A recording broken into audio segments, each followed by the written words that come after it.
Hey guys, got a couple minutes to chat with you a little bit, and I'm not really sure. I think one of the biggest things that I see young guys getting into, and it makes sense because uh, we're living in some uncertain times, and we don't really feel like we belong anywhere, and there's a lot of things that make us feel pretty fucking bad. Um, I get it. And in an attempt to feel good, sometimes we turn to mind altering substances, alcohol, drugs, stuff like that. And that makes sense. It makes sense. If you're not feeling good, you're going to do whatever makes you feel good, even temporarily. And that temporary high is a short term gain, which ultimately you need to repeat or you're going to have the long term pain.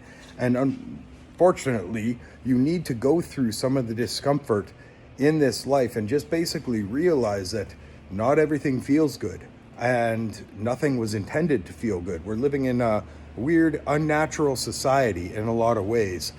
And well, in a lot of ways, it does take unnatural, I guess, remedies, solutions in order to deal with an unnatural situation. And that could be, drugs, alcohol, dopamine hits, hypersexuality, gambling. There's no shortage of surrogate joy and surrogate pleasure that we can feel. And it breaks my heart when I see young guys, young women falling prey to addiction, because it is a slippery slope. Something that feels good at the beginning very quickly starts, you want to feel that all the time. So you repeat that pattern, because everybody wants to feel good. This is nothing new. This is no big surprise. But the problem arises is when you stop feeling good. You stop feeling good, or you don't feel good when you're not doing it. Or you might get a temporary lift, but that crash is bad enough that you want to stay up there.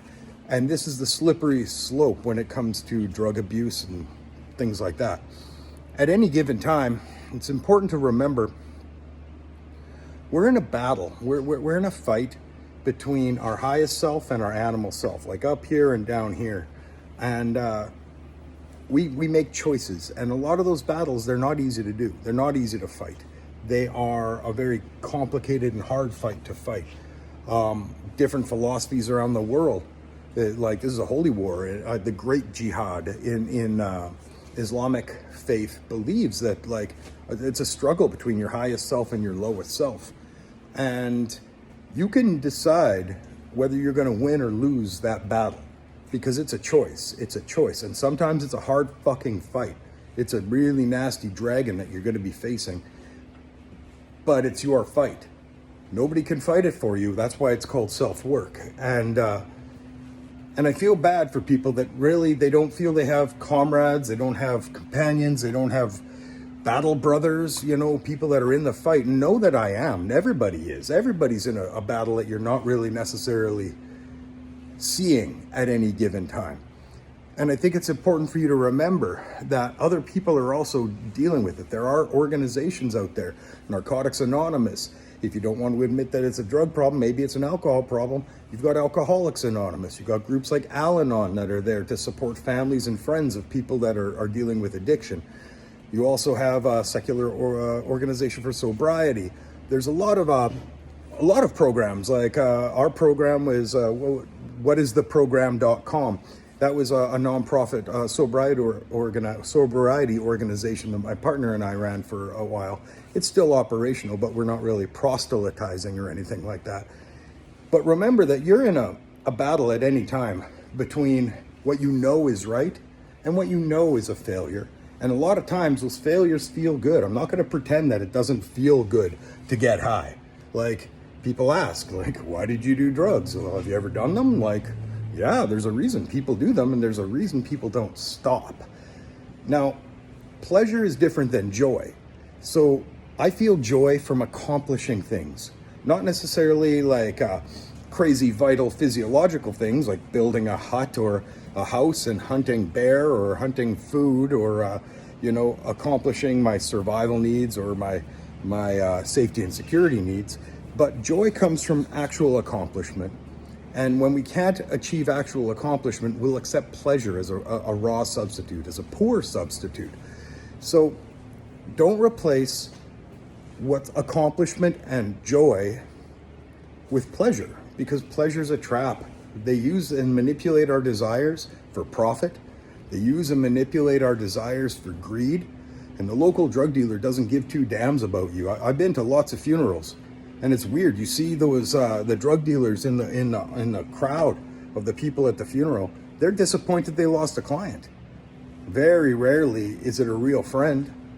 And as soon as the wake is gone, and as soon as you're at the bar or whatever, you see the guys going off for another line of numbness, whatever takes their mind off it, because they don't want to sit in that discomfort.